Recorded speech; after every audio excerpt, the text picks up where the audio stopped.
Hudson River, where it empties into the New York Bay, is a body of water called the New York Harbor. It is home to some of the most iconic New York City landmarks, like the Statue of Liberty, Ellis Island, and Governor's Island, and is surrounded by just about 6.4 million people. So the harbor sees countless amounts of water traffic each day. As you can imagine, this doesn't make for the cleanest of rivers, especially when between 1947 and 1977, two General Electric facilities contaminated over 200 miles of river with 200 pounds of PCBs, polychlorinated biphenyls, that can deform fish and be harmful to all who eat the fish.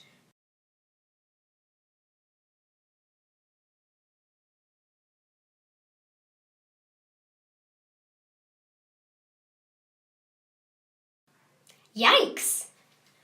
These sources of pollution, combined with poor waste disposal, the overall impure air of the city, and a devastating loss of the city's biodiversity, ranks the Hudson River, which the harbor is a part of, the 24th most polluted river in the country. But the harbor wasn't always this way. 400 years ago, the biodiversity of a place that the Lenape called Mannahatta could have rivaled that of Yosemite and Yellowstone. The concrete jungle that we know today was then a biologically diverse blend of wetlands, forests, and freshwater streams.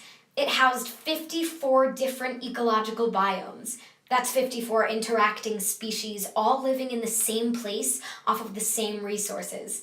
There was a swamp in place of Gramercy Park, a beach at 125th Street under the West Side Highway, and one could canoe down Broadway. Not to mention the black bears in Central Park and wolves roaming Midtown. The New York Harbor was a plentiful resource for the Native Americans, lodging marine life like sturgeon, American eel, spot croaker, the hog choker, and tons of oysters. More than 220,000 acres of the New York-New Jersey estuary, including the New York Harbor, was once covered with oyster reefs.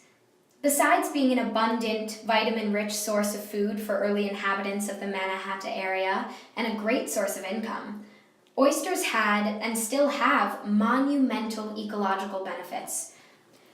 They aid with wave attenuation, provide a habitat for thousands of marine species, and are highly efficient natural water filtration systems. Oysters are filter feeders. What does this mean? Well, let's take a closer look at the anatomy of the oyster.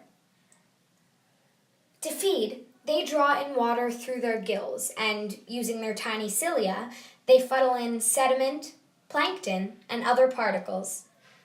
These particles become trapped in the mucus of the gills, and are then transported to the mouth, where they are digested, leaving just the clean water to be spit back out.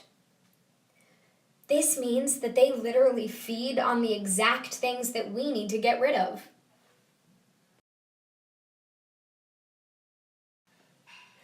Once the Europeans arrived, oysters started to be harvested in higher numbers, becoming a keystone in the colonial economy. Through the first half of the 19th century, nearly 1 billion oysters were harvested. At this rate, the oyster population was decimated. After a while, fishermen started to import oysters and raise them in the harbor, but before too long, the harbor was thoroughly polluted with polychlorinated biphenyls, mercury, and raw sewage, making an environment inhospitable to oysters. But there is still hope for the New York Harbor. By making efforts to be generally green, reducing the city's sewage flow into the harbor, and most of all, raising oysters, we can help bring the city back to a more natural state. We may never be able to make Manhattan the bastion of ecological health that it once was. We can, however, join initiatives like the New York Harbor School's Billion Oyster Project, which hopes to reach its goal of raising 1 billion oysters and reconstructing oyster reefs all over the New York-New Jersey harbor. By working together, we can give the city the eco-boost it needs to become the ecologically thriving environment that it once was.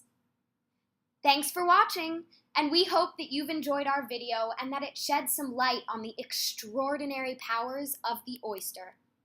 Interested in learning more? Visit www.billionysterproject.org.